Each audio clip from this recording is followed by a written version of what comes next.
Ергена любов в рая. За съжаление, не чухме нищо за любовта в рая. Чуваме грозни неща, които няма да допринесат за семейство и за добродетели в нашето общество. В това предаване, изобщо в обществото, както се разбира, мъжете са доста объркани. Аз ги съжалявам. Не може мъж да си търси жена или да иска да има трайни отношения с жена по външен вид. Аз нямам нищо против, че тези мъже изглеждат добре и искат до тях жената да изглежда добре. Нищо лошо, много добре. Но никой не говори за стойност, за качества, за някакъв морал. Няма такъв разговор. За съжаление, искат да имат семейства, които са били преди 1944 година, създадени от нашите баби и дядовци, когато жените не работят. Мъжът е този, който вади пари в семейството и това, че мъжът вади пари в семейството, не означава, че трябва да се прибере в къщи и да набие жена си. Не, напротив, той уважава. Жена му е сготвила, изчистила, гледа децата, грижи се за децата. Дома е изцяло поверен в ръцете на жената и той си дава парите на жената. Защо си дава парите в жената?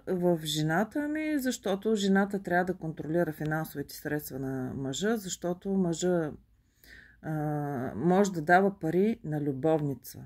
Тези момичета, за съжаление, са били на някога любовници. Мъжът дава пари на любовница. Това е нормално.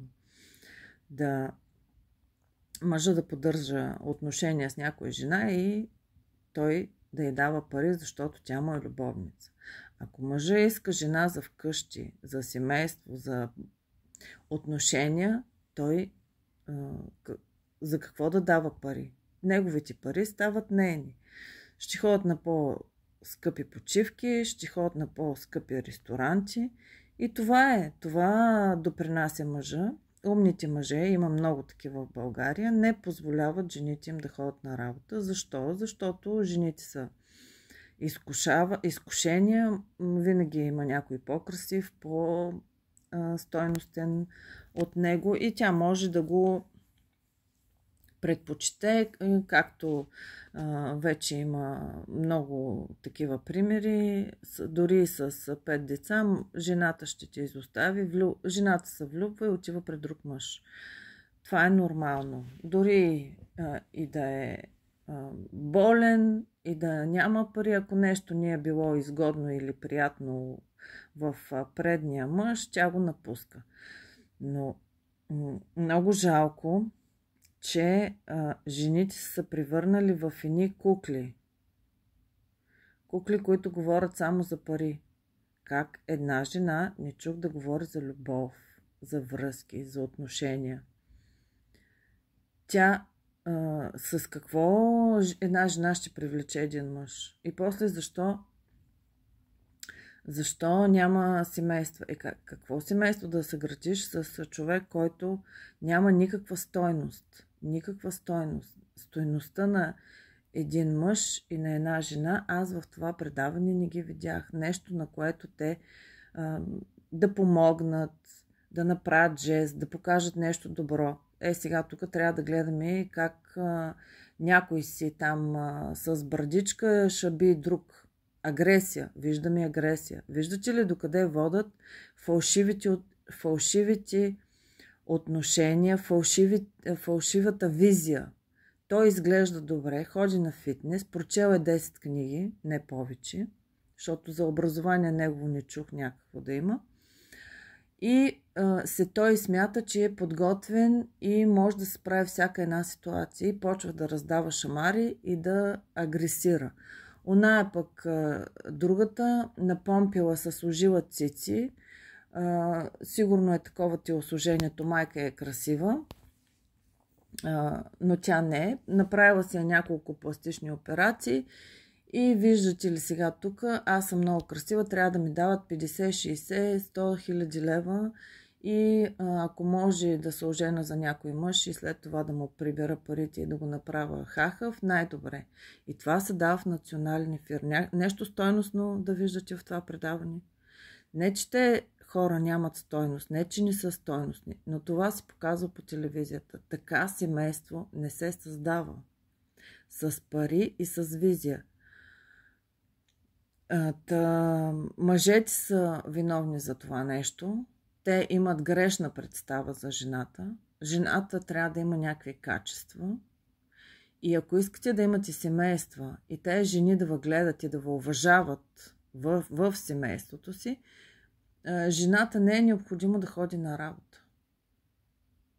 Защото с нейните 1000 или 2000 лева нито ще забогатее в семейството, нито мъжът се чувства по-добре. Защото в едно семейство, в една къща си има нужда от женски уют, да си подреди нещо, да си купи нещо, да си направи нещо. Това са нормалните неща. Има много стойностни момичета, стойностни мъже в България, но те няма да отидат да участват в това предаване.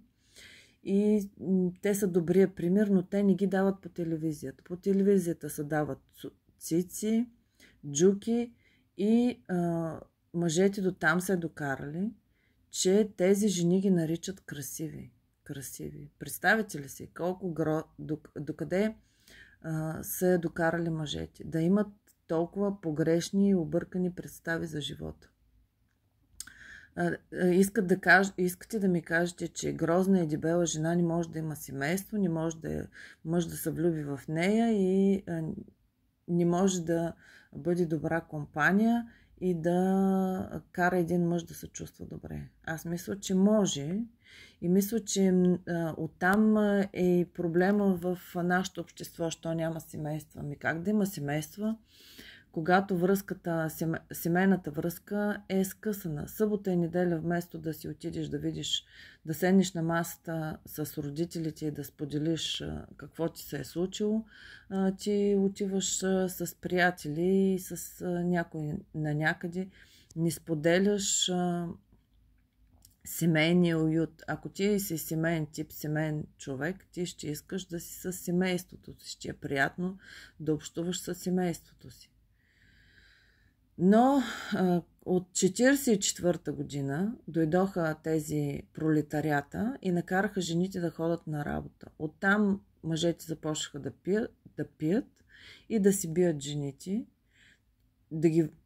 Мъжете, след като пият, това води до агресия. Те агресират, почват да бият жените си. Няма закони в България, които да ги накажат и да им кажат, че това не е добре, не е добро, трябва да си гледа семейството и децата. И това е положението. И сега, жените вече искат да се застраховат по някакъв начин. Тя говори за пари предварително, преди да се е оженила още, тя вече говори за пари. Как не им святкат лампите на тия мъже, че след като се говори за пари, пари се дават на любовници, пари не се дават на женати. Какво ще даваш пари на женати? Неговите пари стават нейни. Моите дядо и баба прибират, той взима заплата, дава си парите на баба ми и тя му дава пари за всяко нещо. Ако му даде пари да купи хляб, той отива и купува хляб. Тя баба ми не ходеше до магазина. Но това са общество с традиции. Преди 1944 година. След 1944 година положението не е добро и като гледам не върви на добре. Това успешни мъже търсят жени. Успешен мъж търси жена с цици. И той смята, че ще има семейство с тая жена и ще се чувства добре и ще гради връзки и отношения. Тая жена, тя се е направила така, за да може да привлече какви мъже. Да бъде апетитна за пари се е направила това. Това е бизнес. Това е бизнес индустрия и тая бизнес индустрия ни се показва по телевизията И това е нещо, което е любовта, за съжаление, в наше време. Никой не говори за любов в наше време. Тук не чух никаква любов, никакви връзки, никакви отношения, някаква топлота, нежност, помощ, някой да помогне на другия нещо да направи. Агресия. Тук се вижда агресия, защото то до там водят сметките. Когато тръгнете да си говорите за пари, когато на първо четене са показани циците. Циците, най-ниските страсти са изкарани на първа линия. Ето това водят отношенията. Агресия и по пошлост. Говорени за пари, малтретиране, жени малтретират жени, мъже малтретират мъже. Видяхте ли най-лошите неща на едно общество? Докъде сме я докарали? И това, според мен, идва от управление на пролетариат. Грешни представи. Грешни представи за красиво, хубаво и стойностно. За мен красиво, хубаво и стойностно. Да имаш здрави зъби, да отидеш и да си ги развалиш, да си направиш бели зъби, че били хубаво. Едно време лекарите се стремяха да направят нормален цвят на зъба, да не изглежда изкуствен. Сега изкуствените зъби са на почет. Докъде сте я докарали? Живеете фалшива реалност. Фалшива реалност. И после търсите истински и стойностни отношения. И що той ма предаде, що не ма предаде? Ме предадета. Защото това е обществото. Циците навънка. И това е. И това е лесен начин на живот. Но това, ви уверявам, не са всички семейства в България. Има и стойностни семейства, които, за съжаление, и стойностни жени, и стойностни мъже, но те не се излъчват по телевизията. По телевизията си дават такива момичета, леки момичета, необразовани момичета, които това могат да покажат. Аз съм сигурна, че те имат и добри черти и качества, но това не се търси и не е целта това да се покаже. За съжаление.